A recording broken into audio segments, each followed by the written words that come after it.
जयंती से जो विवाह हुआ था ऋषभदेव जी का, जयंती भी कोई सामान्य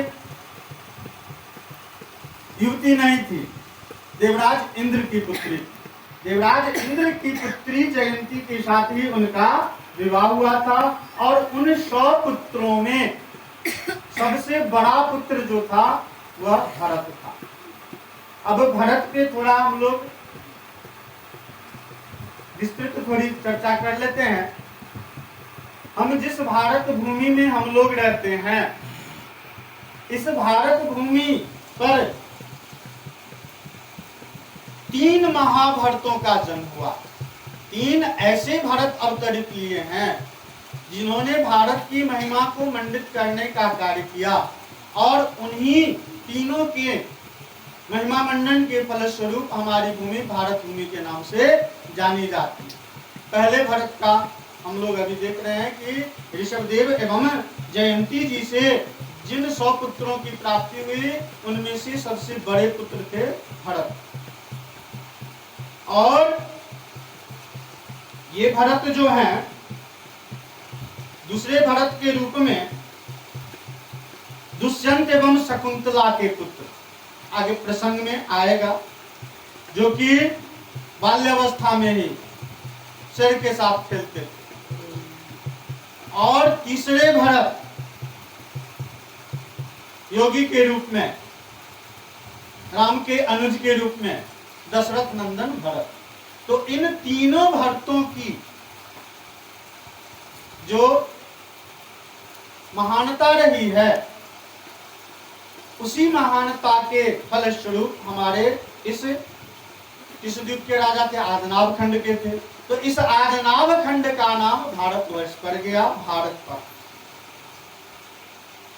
तो ये भरत, ऋषभदेव जी के पुत्र जो भरत थे, उनका विवाह पंचजनी के साथ हुआ।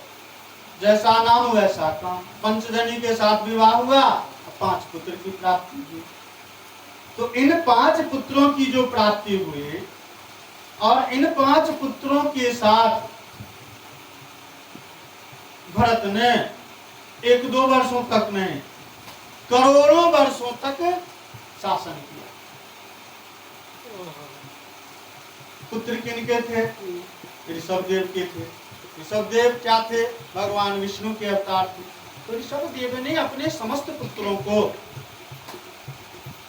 धर्म के मार्ग पर चलने का सलाह दिया, धार्मिक बनाया, ईश्वर के प्रति निष्ठावान बनाया, सद्गुण सिखलाया, विभिन्न प्रकार की जीवनोपयोगी उपदेश प्रदान किए और भरत को राज्यभार सौंप करके अपने आप को भगवान में समर्पित कर दिया।